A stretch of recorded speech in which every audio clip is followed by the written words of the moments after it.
আর আবু জাহেল কি ঈমান আনছে? নবীকে দেখার জন্য আগে শর্ত হলো ঈমান আনতে হবে, ঈমান অবস্থায় দেখতে হবে। আবু জাহেল কি ঈমান এনেছে? আবু লাহাব কি ঈমান এনেছে? এই কারণে তার আরেকটা সুন্দর দলিল হলো, মানুষ যখন কবরের মধ্যে দফন করা হবে, আমার নবী বলেন, ইদা উদিয়াল মাইয়াতু ফিল কবর, মাইয়াতদেরকে যখন কবরের মধ্যে দফন করা হবে, আতানে মালাকান, তার কাছে দুজন ফেরেশতা আসবে, একজনের নাম মুনকার, অপরজনের নাম নাকির। দুজন ফেরেশতা এসে ওই মাইয়াতকে বসায় তিনটি প্রশ্ন করবেন, কিন্তু বুখারীর হাদিস মোতাবেক একটি মাত্র প্রশ্ন, অপর হাদিস মোতাবেক তিনটি। এক নম্বর, মান রব্বুকা, তোমার রবকে? আমার নবী নিজে বলে দিলেন, আম্মাল মুমিন, লোকটা যদি মুমিন, এই দেখেন লোকটা যদি কি হয়, লোকটা যদি মুমিন হয়, সেই বলবে রব্বি আল্লাহ, আমার রব, আমার আল্লাহ হলো আমার রব। আচ্ছা, ওয়ামা দীনুকা, তোমার ধর্ম কি? লোকটা যদি মুমিন হয়, সে বলে দিবে দীনিয়াল ইসলাম। দুই, আচ্ছা আচ্ছা, এই লোকটা ওয়ামা কুনতা তাকুলু ফি হাক্কি হাযার রাজুলিল্লাযী বুইসা ফীকুম, এই মহাপুরুষ যাকে তোমাদের কাছে পাঠানো হয়েছিল, ওনার সম্পর্কে তোমার কি আকীদা, বিশ্বাস? ওনাকে চিনো? তো যারা মুমিন আমার নবীকে কোনোদিন দেখে নাই, কিন্তু কবরের মধ্যে দেখা মাত্রই আমার নবীকে চিনে বলবে, হ্যাঁ হাদা হাদা নবী মুহাম্মদ রাসূলুল্লাহ সাল্লাল্লাহু আলাইহি ওয়াসাল্লাম। সাথে সাথে তিনও প্রশ্নের উত্তর দেবে। আর বুখারীর হাদিস মোতাবেক একটি মাত্র প্রশ্ন, ওয়ামা কুনতা তাকুলু ফি হাক্কি হাযার রাজুলিল্লাযী বুইসা ফীকুম, এই মহাপুরুষ, এই মহাপুরুষ, এই হাদিসের ব্যাখ্যায় গিয়ে ওই মৌলবীরা কত তালবানা করছে জানেন? বুঝে এই মহাপুরুষ এখানে থাকবে, তো তোরা বলে নবী এখানে কিভাবে আসবে, কিভাবে আসবে? তো বলে, তো তাদের ব্রেনে সংকুলন হচ্ছে না, তো বলেন এখানে একটা ফটো দেখা নেবে, ফটো ফটো। আচ্ছা, হাজার রজুল মানে কি ফটো? মানে কোরআন হাদিসের কি যে অপব্যাখ্যা, তার ব্রেনে আসতেছে না, বুঝে আসতেছে না। উনি সে বলতেছে মুহাম্মদ সাল্লাল্লাহু আলাইহি ওয়াসাল্লাম তো ইন্তেকাল করেছেন বহু বছর আগে, উনি মদিনা শরীফের রওজায়ে পাকে, উনি আমার খবরে কিভাবে আসবে? তো কিভাবে আসবে তুমি যে বলছো? আচ্ছা, মেরাজের রাত্রে আমার রাসূল যখন প্রথম আসমানের দরজা যখন খোলা হলো, আমার নবী বলে, আমি প্রথম আসমানে কদম রাখলাম, জিবরিল বুরাক সহ দেখলাম গেটের পাশে একজন নূরানি সুরতের মানুষ। তো জিবরিল বলছেন, নবী গো, এটা ওনাকে চিনেন? আমার নবী, তুমি বলো না, তুমি পরিচয় দাও। বলে, হাজা আবুকা আদম, হুজুর ইনি আপনার বাবা আদম আলাইহিস সালাম, ফাসাল্লিম, আপনি সালাম করুন। আমার নবী সালাম করলেন। আদম আলাইহিস সালাম সালামের উত্তর দিয়ে দোয়া দিলেন, মারহাবা ইয়া ইবনা সালেহ, ইয়া নবী সালেহ, এ নেককার ছেলে, নেককার নবী, মারহাবা, ওয়েলকাম, খুশ আমদেদ। কোন আসমানে? দ্বিতীয় আসমানে ঈসা আলাইহিস সালাম। এখন কিন্তু ঈসা আলাইহিস সালাম চতুর্থ আসমানে, মেরাজের রাত্রে ঈসা আলাইহিস সালাম দ্বিতীয় আসমানে, ঈসা আলাইহিস সালাম তৃতীয় আসমানে, চতুর্থ আসমানে ইদ্রিস আলাইহিস সালাম, পঞ্চম আসমানে হারুন আলাইহিস সালাম, ষষ্ঠ আসমানে মূসা আলাইহিস সালাম, সপ্তম আসমানে ইব্রাহিম আলাইহিস সালাম। দেখা হয়েছে তো? আচ্ছা, এগুলো কি ছবি ছিল?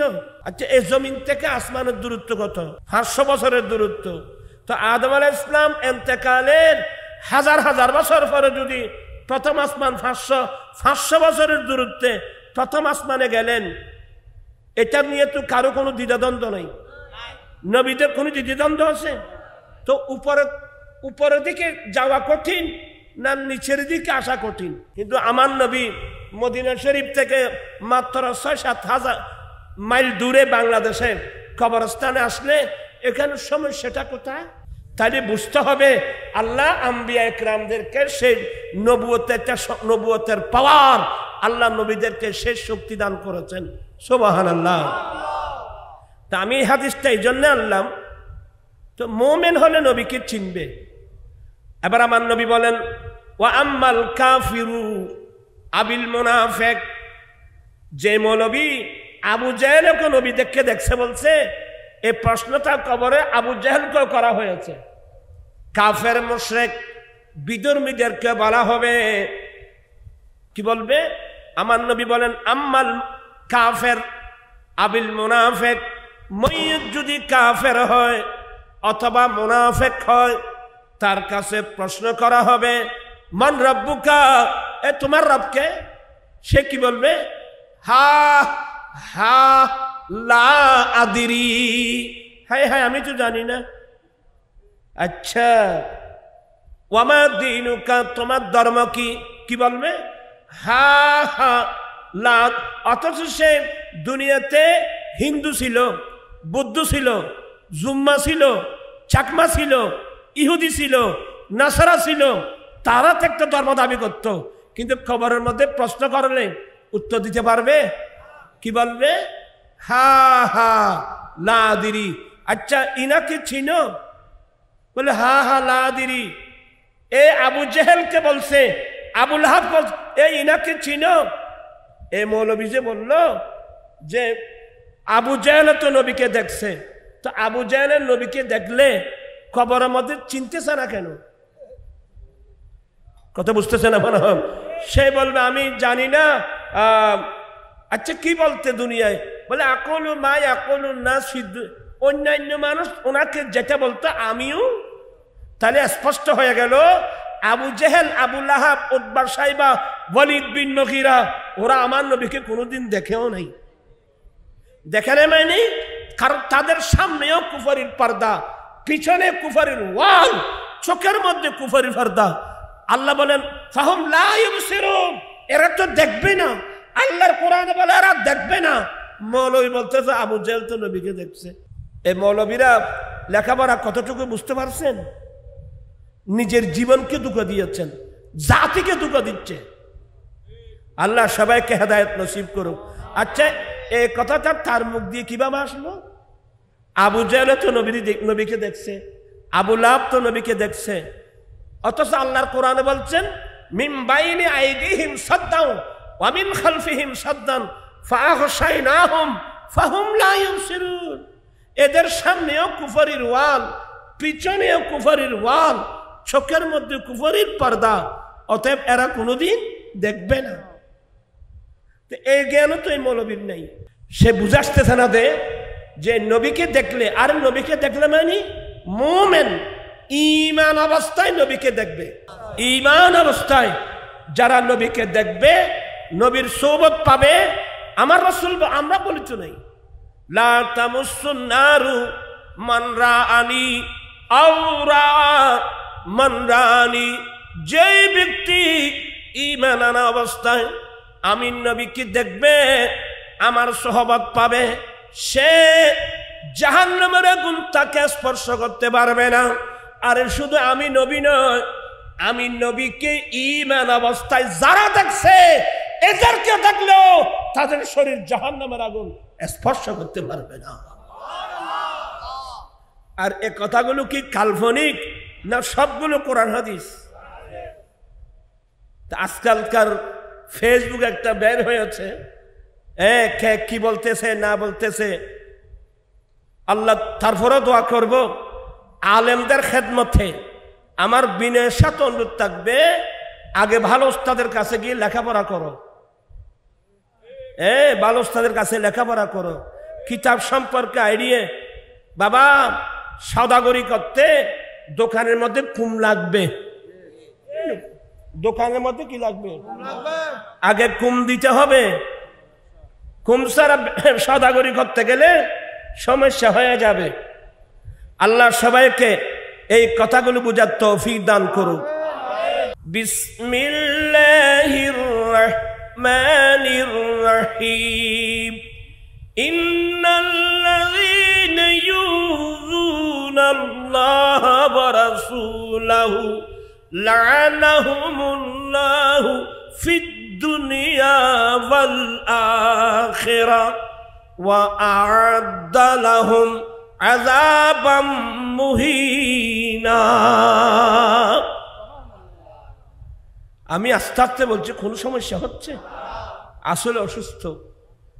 আমার আল্লাহ বলেন, নিশ্চয়ই যারা আল্লাহ এবং তার রসুলকে কষ্ট দেয়, মনোযোগ সহকারে শুনবেন, আল্লাহ বলেন নিশ্চয়ই যারা আল্লাহ এবং তার রসুলকে কষ্ট দেয়, লা'নাহুমুল্লাহু ফিদ দুনিয়া ওয়াল আখিরাহ, দুনিয়া এবং আখিরাতে তাদের উপর আল্লাহর অভিশাপ, ওয়া আ'আদ্দা লাহুম আযাবাম মুহিনা, তাদের জন্য আল্লাহ আখিরাতের মধ্যে শাস্তিদায়ক পীড়াদায়ক মারাত্মক শাস্তি আল্লাহ নির্ধারণ করে রাখছে।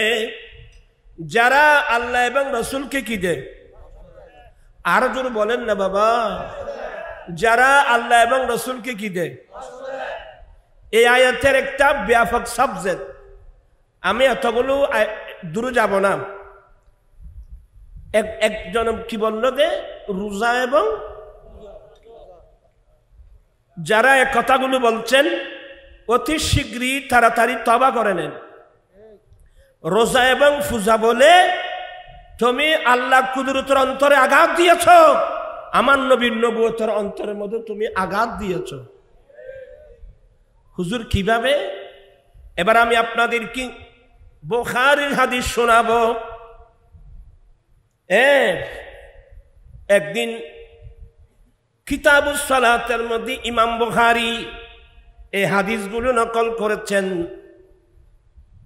এই হাদিসটা উম্মুল মুমিনিন, সারা পৃথিবীর ইমানদারের আম্মি জান মা আয়েশা সিদ্দিকা রাদিয়াল্লাহু তাআলা আনহা থেকে এই হাদিস বর্ণিত। ইমাম বুখারী সঠিক সহিহ সনদের মাধ্যমে এই হাদিসগুলো বুখারী শরীফের মধ্যে আনছেন।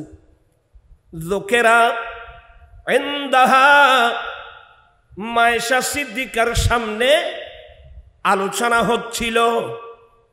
উম্মুল মুমিনিন মা আয়েশা সিদ্দিকার সামনে কি করা হচ্ছিল? আমি যেভাবে বলি সেভাবে বলবেন।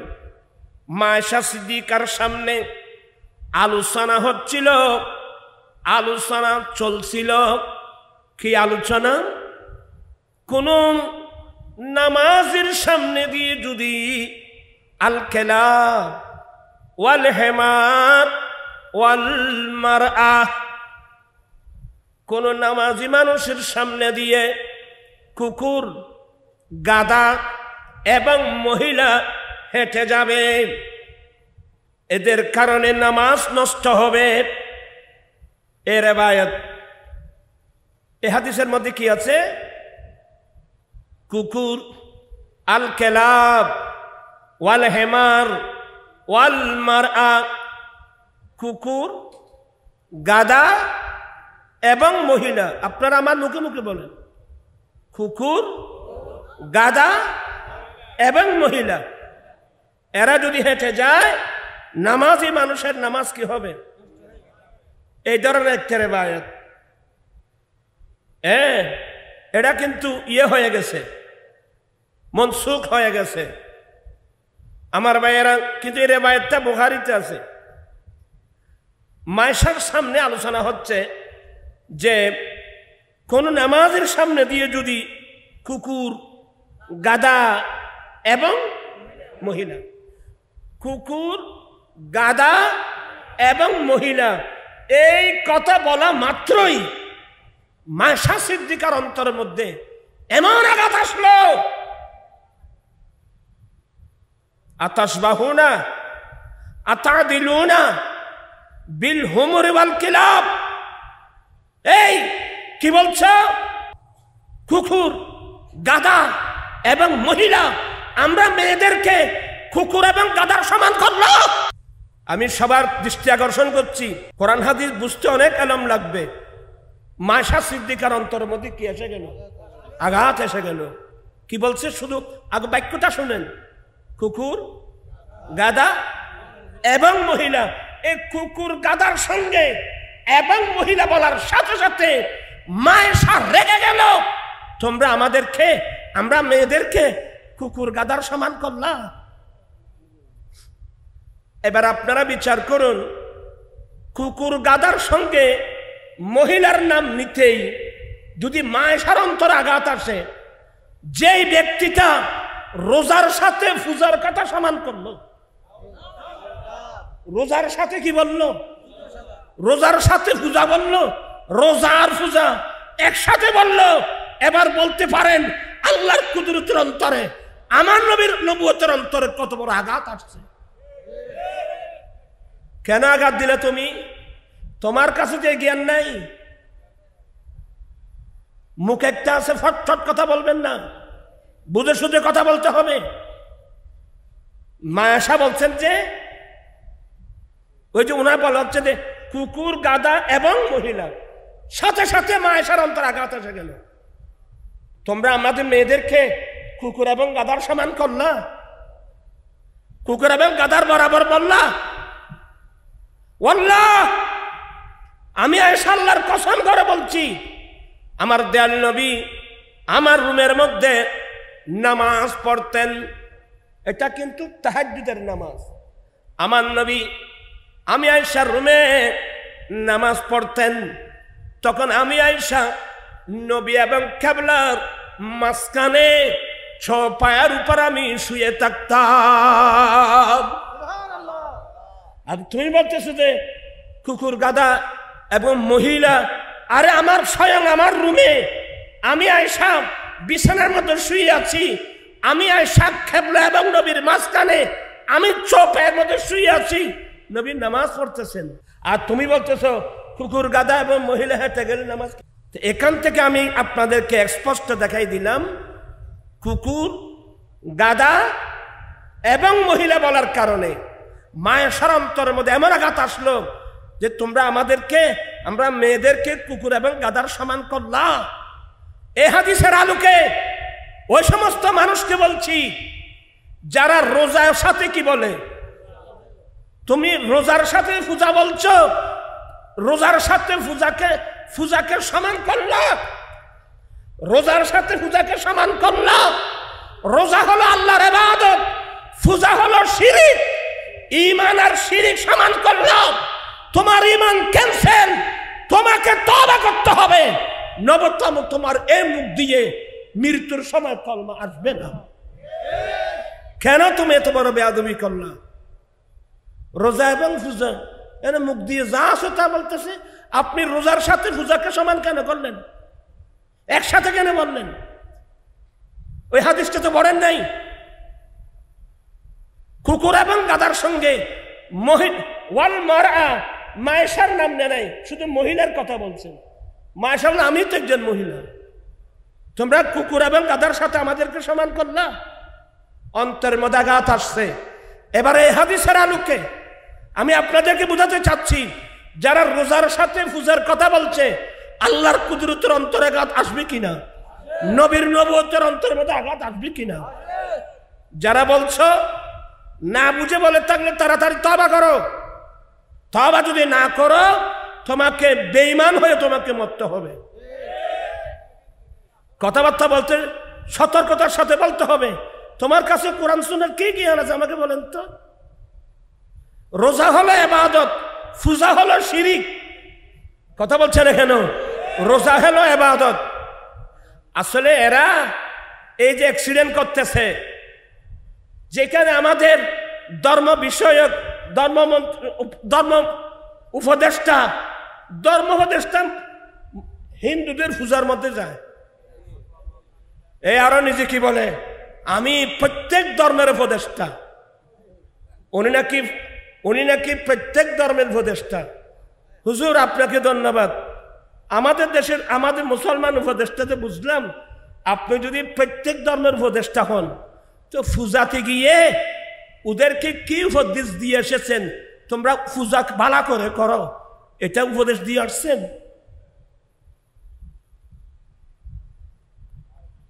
এটাই দিয়েছেন।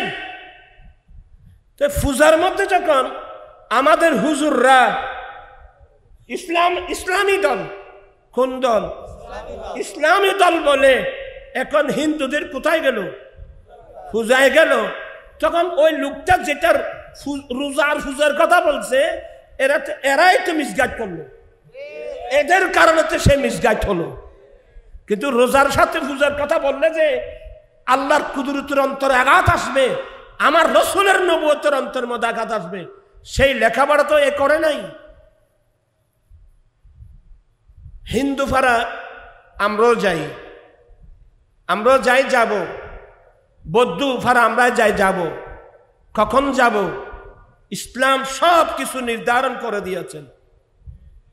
আল্লাহ বলেন, লা ইয়ানহাকুমুল্লাহু আনিল্লাযীনা লাম ইউকাতিলুকুম। অন্য ধর্মের মানুষ যতক্ষণ পর্যন্ত তোমাদের সাথে তোমাদের ধর্ম নিয়ে যুদ্ধ করবে না, অন্য ধর্মের মানুষ তোমাদেরকে তোমাদের রাষ্ট্র থেকে তাড়িয়ে দেবে না, ততক্ষণ পর্যন্ত তোমরা তাদের সাথে সদ্ব্যবহার করা আল্লাহ নিষেধ করে না। অন্য ধর্মের, এগুলো কোরআন শরীফের আয়াত। অন্য ধর্মের মানুষ যতক্ষণ পর্যন্ত আমরা মুসলমানের সাথে আমাদের ধর্ম নিয়ে যুদ্ধ করবে না, আমাদেরকে আমাদের রাষ্ট্র থেকে তাড়িয়ে দেবে না, আল্লাহ বলছেন ততক্ষণ পর্যন্ত তাদের সাথে, অর্থাৎ অন্য ধর্মের মানুষের সাথে সদ্ব্যবহার করা আল্লাহ কি করে নাই? নিষেধ করে নাই। আমাদের দেশে হিন্দু আছে, বৌদ্ধ আছে, খ্রিস্টান আছে, জুম্মা আছে, চাকমা আছে, আরো যত থাকুক, এদের সাথে আমাদের কোনো মারপিট আছে? কোনো যুদ্ধ আছে? এরা আমাদের ধর্ম নিয়ে আমাদেরকে যুদ্ধ করে না, আমাদেরকে আমাদের দেশ থেকে তাড়িয়ে দেওয়ার চেষ্টা করে না। তো আমরা তাদের সাথে সদ্ব্যবহার করব, এরাও আমাদের সাথে সদ্ব্যবহার করবে। অনেক হিন্দুর দোকানে মুসলিম কর্মচারী নেই, অনেক মুসলমানের দোকানে হিন্দু কর্মচারী নেই। আমি তো অনেক দেখছি, অনেক সময় হিন্দু, মুসলিম, বৌদ্ধ মিলে একসাথে ব্যবসাও করতে পারবে। কথা বুঝতেছেন আপনারা? একসাথে কি করতে পারবে? হিন্দু পাড়া আমরা যাব, কখন হিন্দু পাড়ায় আগুন ধরছে, আমরা সবাই দৌড় দেব আগুন নিবানোর জন্য। হিন্দু পাড়া সমুদ্রের পাশে বাড়িঘর ভেঙে গেছে, আমরা গ্রাম মুসলমান সবাই গিয়ে তাদেরকে ঘর বাঁধি বেঁধে দেওয়ার আমরা আপ্রাণ কি করব? চেষ্টা করব। আমি কি আপনাদেরকে বুঝাতে পারছি? হিন্দু ভাড়া মানুষ অসুস্থ হয়ে পড়ছে, আমি কোন একজন হিন্দুকে অসুস্থ শুনলাম, অমুক হিন্দু বা অমুক বৌদ্ধ অসুস্থ হয়েছে, আমি তাকে দেখতে যাব, এটা আমার রসুলের একটা কি সুন্নাত। আমি তাকে দেখতে যাব, প্রয়োজনে তার চিকিৎসার ব্যবস্থা করব। এখানে তো ইসলাম নিষেধ করে নাই। কিন্তু পূজা তো, এটা তো তাদের একটা ধর্মীয় বিষয়, এটা তো মূর্তি পূজা, এটা তো শিরিক। এখানে আপনি যাবার কি প্রয়োজন ছিল? বলে এটা আমার রাষ্ট্রীয় দায়িত্ব। কোথায় লেখা আছে আপনি ধর্মমন্ত্রী হলে পূজায় যেতে হবে? আমি চ্যালেঞ্জ করলাম আপনার সাথে, কোথায় লেখা আছে ধর্মমন্ত্রী হলে তাকে পূজায় যেতে হবে? আপনারা যাচ্ছেন, আপনাদের এই ভুল কারণে আজকে অনেক পাবলিক গোমরা হচ্ছে। একসাথে পূজা, রোজার পূজা একসাথে বলতেছে যে এদের কারণে বলা হচ্ছে, এদের কারণে ওরা মিসগাইড হচ্ছে, ঠিক কিনা ভাইরা আমার? কিন্তু এটা হাদিস মোতাবেক অশুদ্ধ। কারণ রোজা হলো আল্লাহর ইবাদত, পূজা হলো শিরিক। তো রোজাকে পূজার সমান করলে তো ঈমান তো একসাথেই চলে যাবে। আল্লাহর কুদরতের অন্তর আঘাত আসছে, আমার নবীর নবুয়তের অন্তরের মধ্যে কি হচ্ছে? আঘাত আসছে। যারা বলছেন অতি শীঘ্রই তাড়াতাড়ি তওবা করুন, বলে আমি না জেনে বলছি। আল্লাহ সবাইকে এগুলো বুঝার তৌফিক দান করুক, আমিন। আজকে দুঃখনীয় বিষয়। আচ্ছা, উনি কিভাবে বলতে পারবেন আমি হিন্দু ধর্মেরও উপদেষ্টা? আচ্ছা, আমি আপনার কাছে প্রশ্ন করলাম, আপনি যে হিন্দু ধর্মের উপদেষ্টা, আচ্ছা ওদেরকে আপনি কি উপদেশ দিলেন? তাহলে তো আপনি মানুষকে শিরিকের দিকে ঠেলে দিলেন। আল্লাহ সবাইকে হেদায়েত নসিব করুক, সবাইকে বুঝার তৌফিক দান করুক। নবী কাহাকে বলে? বিশ্ববিখ্যাত আকীদার কিতাব, যে কিতাবটা সরকারি এবং বেসরকারি প্রত্যেক মাদ্রাসায় পড়ানো হয়। নবীর ডেফিনেশন কি, রসুলের ডেফিনেশন কি? আল্লামা সাদউদ্দিন তাফতাজানি রহমতুল্লাহ আলাইহি ফতোয়া শামির মধ্যে লিখতেছে, হুয়া মুফতিউল জিন ইনসে ওয়াল জিন। ইনি শুধু মানব জাতির মুফতি নন, ইনি জিন জাতির মুফতি। আল্লামা সাদউদ্দিন তাফতাজানি রহমতুল্লাহ আলাইহি নবী রাসূলের ডেফিনিশন দিচ্ছেন, আন নবিয়্যু হুয়া ইনসানুন বাসাহুল্লাহু তাআলা ইলাল খালকি লিতাবলীগিল আহকাম। তার মানে নবী সে মানব। এখানে মানব মানে ইনসানে কামেল, মানব মানে ইনসানে কামেল, পরিপূর্ণ মানব। নবী সেই মানব যাকে আল্লাহ বিশ্ববাসীর কাছে পাঠিয়েছেন, তাদের কাছে আল্লাহর হাকামগুলো পৌঁছে দেওয়ার জন্যে। আপনারা বিরক্ত হয়ে যাচ্ছেন, আমি দেখতেছি। নবী সেই মহাপুরুষ, নবী সেই মহাপুরুষ, সেই মানব, সেই ইনসানে কামেল যাকে বাসাহুল্লাহু আল্লাহ যাকে পাঠিয়েছেন সৃষ্টি জগতের দিকে, বিশ্ববাসীর কাছে পাঠিয়েছেন। লিতাবলীগিল আহকাম, মানুষের কাছে আল্লাহর বিধিবিধান, শরীয়ত, তরিকত, হাকিকত, মারফত, আল্লাহর বিধিবিধানগুলো মানুষের কাছে পৌঁছে যাওয়ার জন্যে। উচ্চস্বরে বলুন না সুবহানাল্লাহ। কি বিরক্ত হচ্ছেন? বল হুজুর, এটা তো মানায়ে শরঈ, এটা মানায়ে ইসতিলাহি। আসেন, নবী, নবী শব্দের অর্থ মুখবিরুল গায়েব। আল্লামা ইমাম রাগিব আল ইসফাহানি তার বিখ্যাত কিতাব আল মুফরাদাত ফি গরিবিল কোরআন, এই কিতাবের মধ্যে আনছেন আন নবী, নবী শব্দের অর্থ মুখবিরুল গায়েব, যিনি গায়েবের সংবাদদাতা।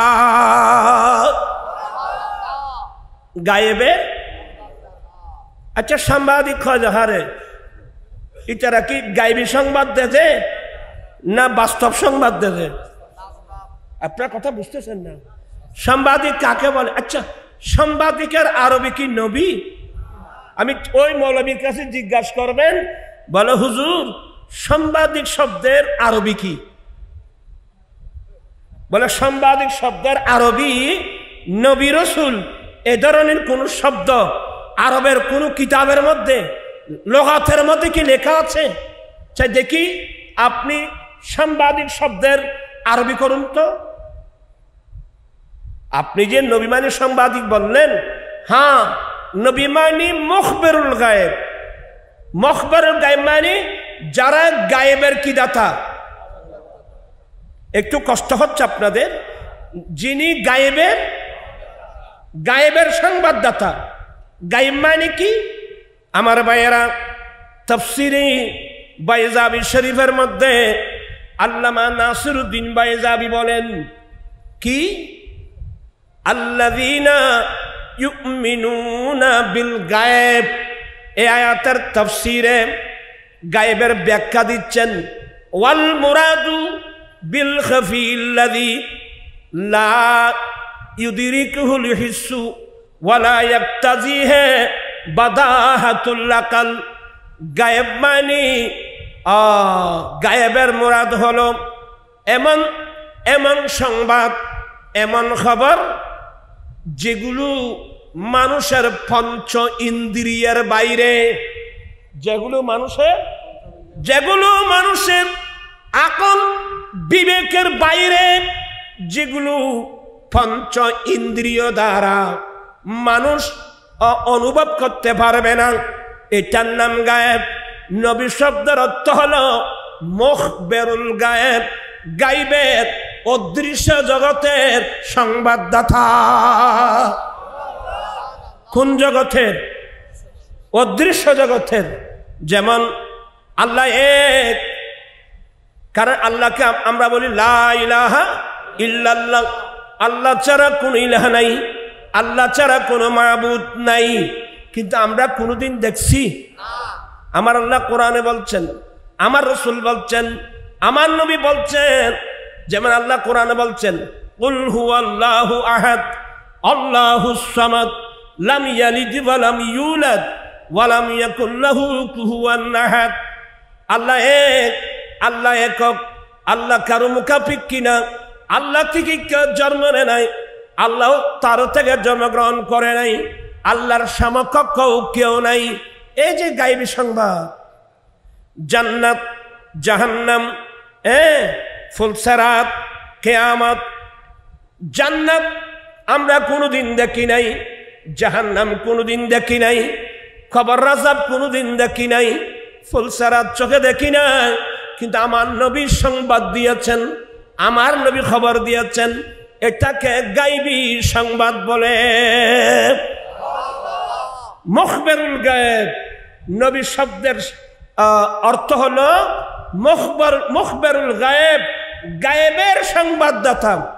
ওনাকে সাংবাদিক বলে না, ওনাকে নবী বলে, ওনাকে রাসূল বলে।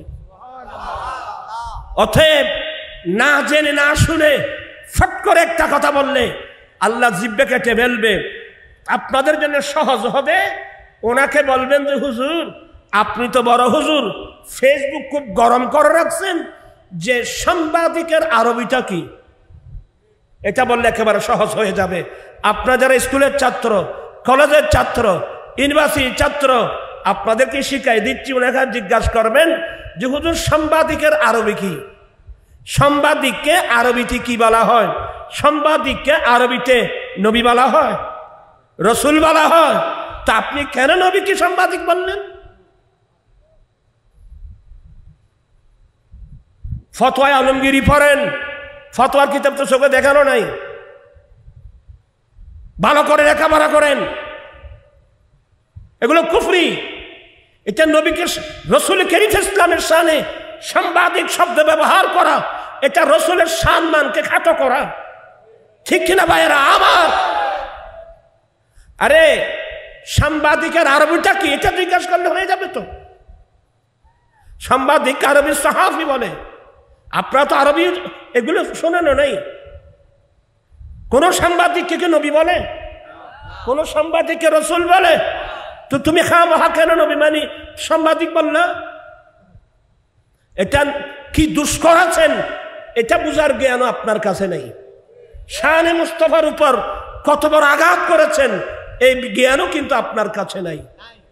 এজন্য আমি নসিহত করব, আপনি আজ কারো থেকে জিজ্ঞাসা করে নেবেন যে হুজুর সাংবাদিকের আরবিটা কি, আরবির মধ্যে সাংবাদিককে কি বলে, আরবির মধ্যে সাংবাদিককে কি নবী বলে, রাসূল বলে? আন-নবিয়্যু হুয়া ইনসানুন, আই ইনসানুন কামিলুন বা'আসাহুল্লাহু তাআলা ইলাল খালকি লিতাবলীগিল আহকাম। এগুলো আমি আসলে বলার ইচ্ছে ছিল না। দেখতেছি ফেসবুক একটা এই আজে বাজে মৌলবী, আজে বাজে মৌলবী। আজকে স্কুলের ছাত্র, কলেজের ছাত্র, ইউনিভার্সিটির ছাত্র, অনেক শিক্ষিত সমাজ এ সমস্ত মৌলবীদের তালে পড়ে ধ্বংস হয়ে যাচ্ছে। কথা বুঝতে পারছেন? এক সময় আমি অনেক মাহফিলে স্পষ্ট বলেছি, আজকে দেখা যায় রাজনীতির মাঠ গরম। একদিক দিয়ে হেফাজত ইসলাম, আরেক দিক দিয়ে জামাত ইসলাম। আরে বাবা, যেই তুমুল যুদ্ধ,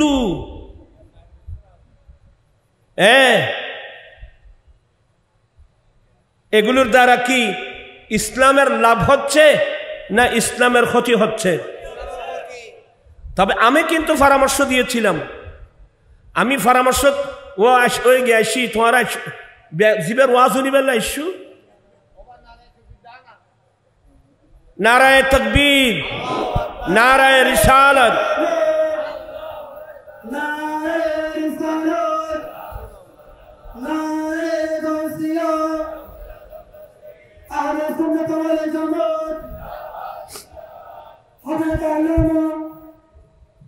আবার তোরা না জানো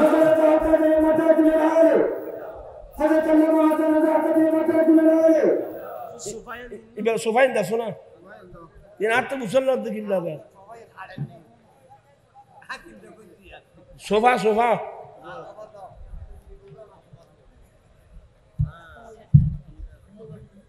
ইবেলা আর একটা ডান্স চাই লবি বারাবি বললে শাহ বলেন মারহাবা আহলান সাহলান মুজাহিদ মিল্লাত আলহাদ মাওলানা অধ্যক্ষ হাসান রাজা হুজুরের আগমন শুভেচ্ছার স্বাগতম আইবার তকবীর দিদি আলাপ এখন আয়োজন যারা এত নো আইয়ু আয় এত এই কথাবার্তা গজ্জবা আমি বিনয়ের সাথে বলবো বিশেষ করে যে কথাটা বলতে চেয়েছিলাম আমি অনেকবার বলছি যে ইসলামী দলগুলো যারা আছেন আপনারা কেউ জামাত ইসলাম করেন কেউ কম ইসলাম আমরা আহলুস সুন্নাত ওয়াল জামাতের মানুষ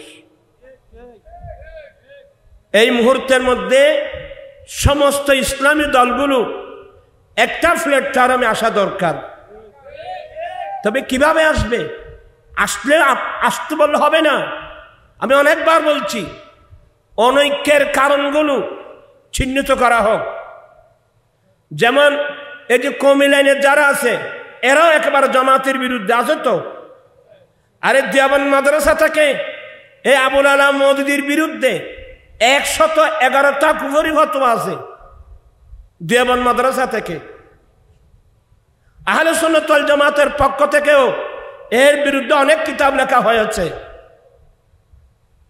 আপনি এমনি হয়ে হবে না আমি বারবার বলছি অনৈক্যের কারণগুলো চিহ্নিত করুন অনৈক্যের কারণগুলো চিহ্নিত করে আমরা এক টেবিলে বসি কোরআন সুন্নাহ তো এখনো আছে এই কোরআন সুন্নাহ দিয়ে ফিকহ ফতোয়া দিয়ে আমরা ফয়সালা করি যেটা সত্য এটা সবাই মানবে যেটা ভুল এটা সবাই ছেড়ে দেবে তাহলে তো এক প্ল্যাটফর্মে আসতে তার দেরি নেই আমি কি কথাগুলো বুঝাতে পারলাম সেদিন আমার কাছে কয়েকজন জামাতপন্থী ভাইয়ের আমার কাছে আসছে আমি তাদেরকেও বলছি আমি বললাম যে আমি তো অনেকবার বলছি আপনাদেরকে অনৈক্যের কারণগুলো চিহ্নিত করুন কোরআন সুন্নাহ দিয়ে এটা নিরসনের ব্যবস্থা করুন আপনি জোর জবরদস্তি আমি ইসলাম বললেন ইসলাম হবে না আপনার লিখনই প্রমাণ করবে আপনি কি ইসলাম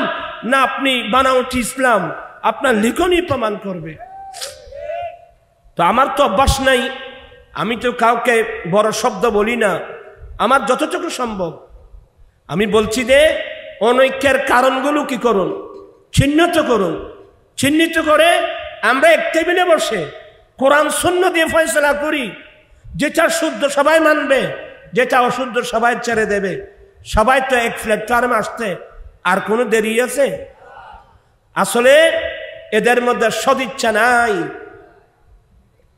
সদিচ্ছা নাই আমি এখনো বলে যাচ্ছি আজকে হিন্দু বৌদ্ধ খ্রিস্টান এরা এদের স্বার্থের জন্য এক টেবিলে বসে ওরা পরামর্শ করতেছে আমি ওই দিন ওনাকে আরেকটা বলছিলাম আমি বললাম যে আপনারা যখন 10 বছর পর্যন্ত রাষ্ট্রীয় ক্ষমতায় ছিলেন 7 দলীয় ঐক্যজোট আপনারা প্রায় 10 বছর 9 বছর 9.5 বছর পর্যন্ত আপনারা যে রাষ্ট্রীয় ক্ষমতায় ছিলেন এই রাষ্ট্রীয় ক্ষমতায় থাকা অবস্থায় আহলে সুন্নাত ওয়াল জামাতের আলেমদের সাথে মত বিনিময় করার কোনো প্রয়োজনীয়তা আপনারা কি উপলব্ধি করতে পেরেছেন সদিচ্ছা নাই ক্ষমতা পেয়ে গেছি তো আমরা ক্ষমতা চিরস্থায়ী নয় আজকে যে মুসলমান বাক হয়ে যাচ্ছে এটার জন্য সবাই দায়ী আপনার ইসলাম, আপনি আবুল আলাম মওদুদীর ইসলামের কথা বললে, আবুল আলাম মওদুদীর কথা বললে উনি একজন বিতর্কিত মানুষ। এরপর আমি কাউকে আমি আঘাত করে এটা আমার অভ্যাস নেই। আমি আমার যতটুকু সম্ভব পরামর্শ দেব। আসুন অনেকের কারণগুলো চিহ্নিত করি, আমরা এক জায়গায় বসি, কোরআন সুন্নাহ দিয়ে আমরা নিরসন করি। যেটা সত্য এটা সবাই মানবে, যেটা অসত্য, এটা ভুল, এটা ছেড়ে দেবে। তাহলে তো সমস্ত ইসলামী দলগুলো এক প্ল্যাটফর্মে আসতে তো আর কি হবে না, দেরি হবে না। আপনারা এই কাজগুলো না করে আজকে দেখলাম আপনারা যে এক একজন এক এক ঘোষণা দিচ্ছেন, আমরা ক্ষমতায় গেলে সরকারি গাড়ি বাড়ি আমরা ব্যবহার করব না। হ্যাঁ, ভালো কথা বলছেন, ওয়েলকাম। কিন্তু এগুলোর চেয়ে আপনি ঘোষণা দিবেন আমরা ক্ষমতায় গেলে এই দেশের সুদ আমরা রাখবো না। কথা বলছেন না কেন? এই দেশে আমরা সুদ বন্ধ করে দেব, আমরা ক্ষমতায় গেলে ঘুষ বন্ধ করে দেব, আমরা ক্ষমতায় গেলে কেউ তো বলতেছেন এগুলো। আজকে আমাদের জজ কোর্ট, হাইকোর্ট, সুপ্রিম কোর্ট বিচার হয় ব্রিটিশ আইনে। কই আজ পর্যন্ত তো কোন ইসলামী দল বলল না আমরা যদি ক্ষমতায় যাই আমরা আমাদের বিচার বিভাগ হবে, আমাদের বিচার হবে, আমরা ব্রিটিশ আইনে কেন বিচার করব, আমাদের বিচার হবে কোরআন সুন্নাহ মোতাবেক। এই কথা বলার লোক তো নাই। কথা বুঝাচ্ছে? আসলে নিয়ত যদি অশুদ্ধ হয়, ইন্নামাল আমালু বিন্নিয়াত, প্রত্যেক কিছু আপনার নিয়তের উপর নির্ভর। সবাই ওই দিন দেখলাম কোরআন শরীফ একটা বুকে নিয়ে কোরআন মতে রাষ্ট্র চলবে, কোরআন মতে চলবে। চাই বলুন তো কোরআন শরীফে কি আছে এরা তো জানে না। চুরি করলে কি করতে হয়? হাত কেটে দিতে হয়। আপনাকে ক্ষমতায় আসলে চুর করলে তার হাত কাটার আইন জারি করবেন? আয-যানিয়াতু ওয়াজ-যানি ফাজলিদু কুল্লা ওয়াহিদিম মিনহুমা মিয়াতা জালদা।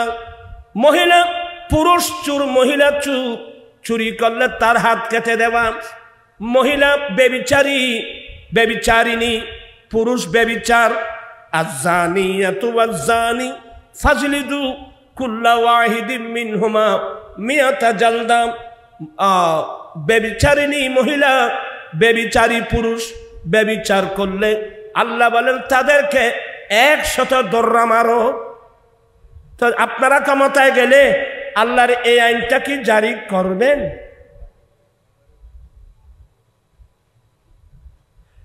আমি বিনয়ের সাথে বলবো। আর ইসলাম আমাদের বড় দুর্ভাগ্য কি জানেন? আফসোস, খেলাফত চলে গেল।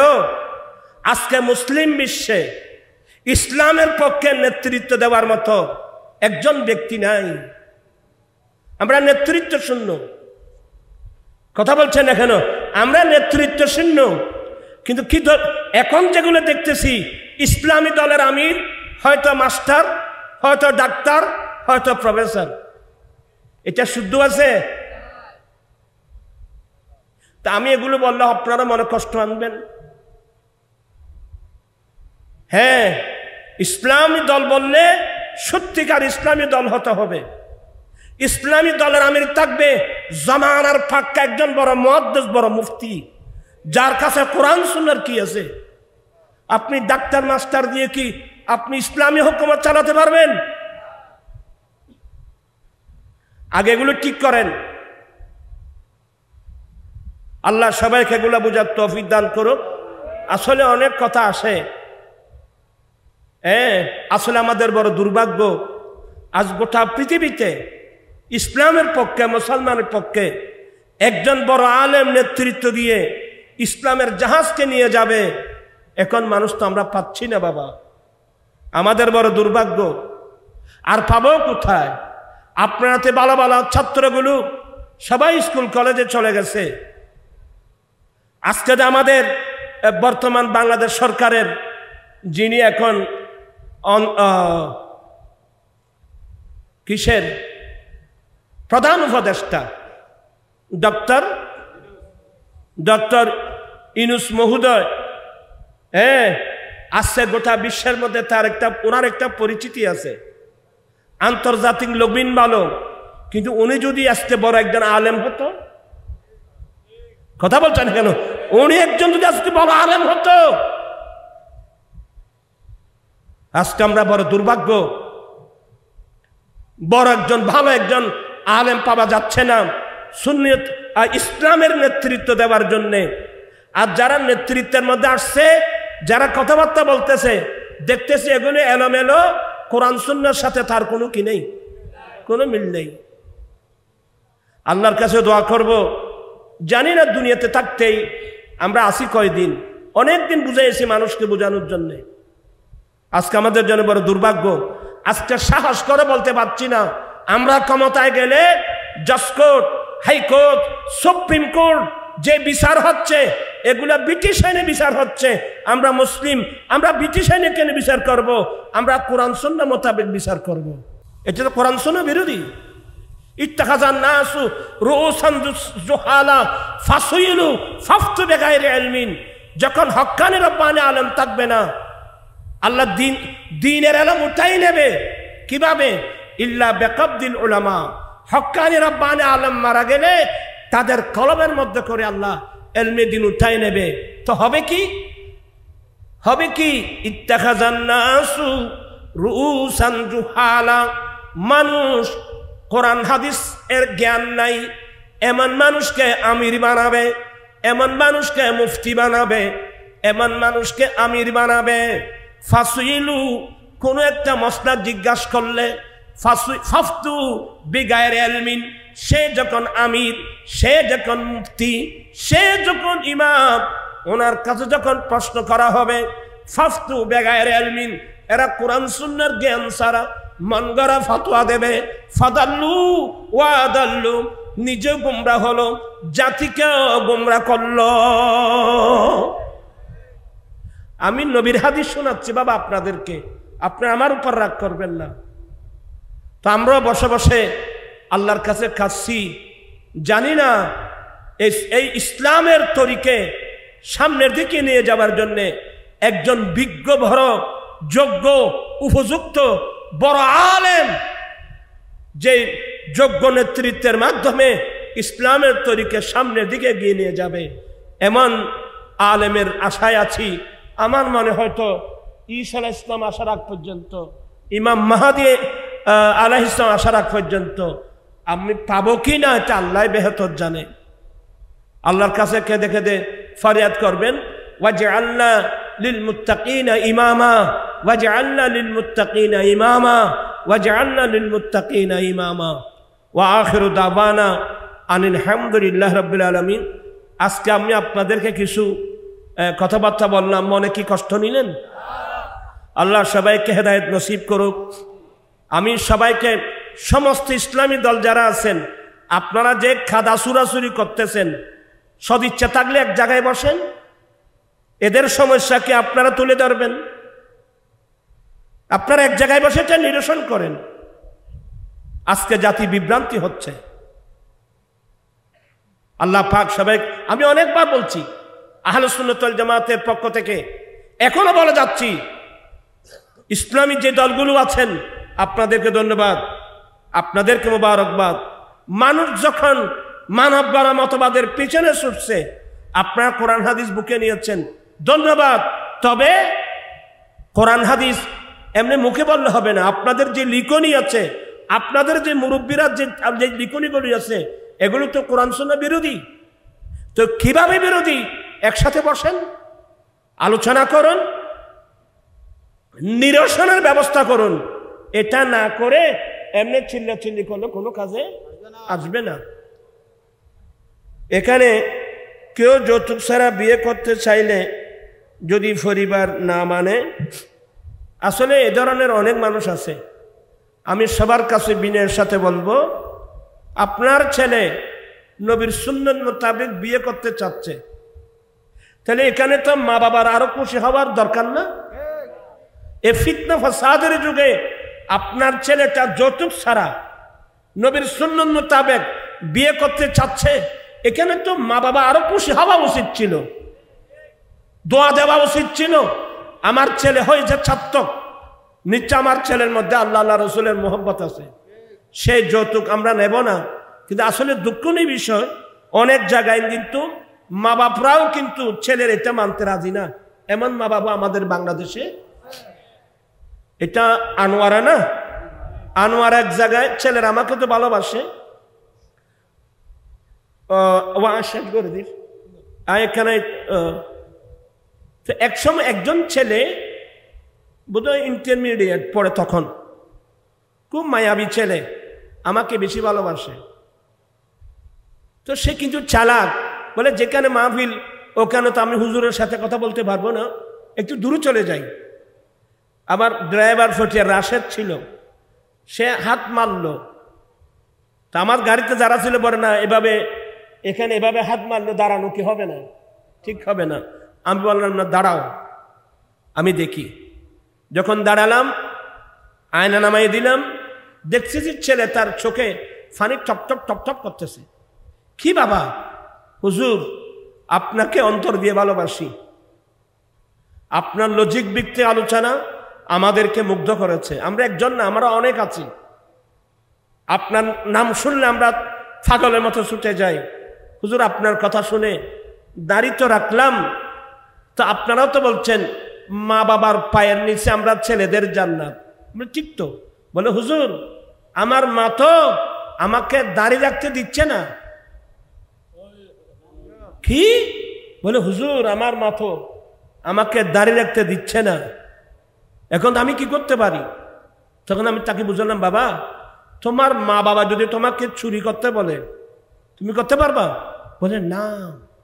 অতএব কোরআন সুন্নাহ বিরোধী কিছু বললে এটা তুমি আমল করতে পারবে না। মা বাবাকে ঠান্ডা মেজাজে শান্তিভাবে বুঝাবেন, ইনশাল্লাহ বুঝে আসবে। বুঝবে না কেন? অবশ্যই বুঝে আসবে। আমি সবাই মুরব্বীদেরকে বলছি, আপনার ছেলে কত ভালো, ফিতনার যুগে যৌতুক ছাড়া বিয়ে করতে চাচ্ছে, এটা আপনি সমর্থন করা উচিত ছিল। আমাদের মুরব্বীরা বলে না, সিজাঙ্গার ভাষা, আল্লাহ দিয়ে ভুরানি বন্দা দিয়ে তো যৌতুক মানি হওয়ার ভানি না বাজি। অভুরন্ত সম্পদের মালিক আছে কিনা? আল্লাহর দরবারে কি দৌলতের অভাব আছে? অতএব আমি মুরব্বীদের কাছে দুই হাত করে জোরে বলবো, ছেলে যখন যৌতুক ছাড়া বিয়ে করতে চায় আপনি তাদেরকে সাদরে দোয়া করবেন, এটা মেনে নিয়ে নবীর সুন্নাহ মোতাবেক সংসার চালাবার চেষ্টা করবেন। ওয়া আখিরু দাওয়ানা আগামী ডিসেম্বরের 25 তারিখ, এটা কোন মাস? অক্টোবর, নভেম্বর, ডিসেম্বরের 25 তারিখ ঐতিহাসিক ফটিয়া হাই স্কুল মাঠে আমার আঞ্জুমানের হিজবের উদ্যোগে যৌতুক মাদক বিরোধী মহাসমাবেশ। আলহামদুলিল্লাহ এখন তো আহলে সুন্নাত ওয়াল জামাত আমরা ঐক্যবদ্ধ। ইয়ং জেনারেশন বড় বড় আলেমরা সেই অনুষ্ঠানের মধ্যে যোগদান, অনুষ্ঠানে তশরিফ আনবেন, মূল্যবান বক্তব্য রাখবেন। এবং জানুয়ারি মাসের 10 তারিখ ঐতিহাসিক চট্টগ্রাম লালদিঘির মাঠে আমার আঞ্জুমার উদ্যোগে যৌতুক মাদক বিরোধী সমাবেশ। দোয়া করবেন আল্লাহ যেন এই সমাবেশগুলো কামিয়াব করেন। ওয়া আখিরু দাওয়ানা আলহামদুলিল্লাহি রাব্বিল আলামিন। আসসালামু আলাইকুম ওয়া রাহমাতুল্লাহি ওয়া বারাকাতুহু।